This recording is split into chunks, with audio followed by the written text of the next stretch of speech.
Welcome back to China Hustle. This is the Beijing's International Jewellery Exhibition.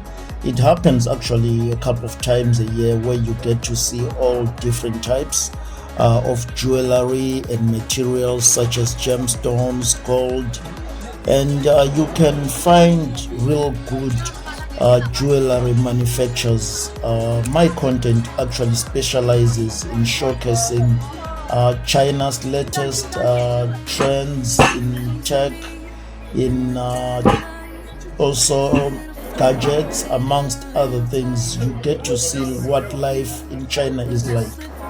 So, for more exhibitions that I'll be going to this year, I'll be showing more detailed stuff, and I still have got a lot of content to show you where I visit factories and just a few more exhibitions which I did visit end of last year.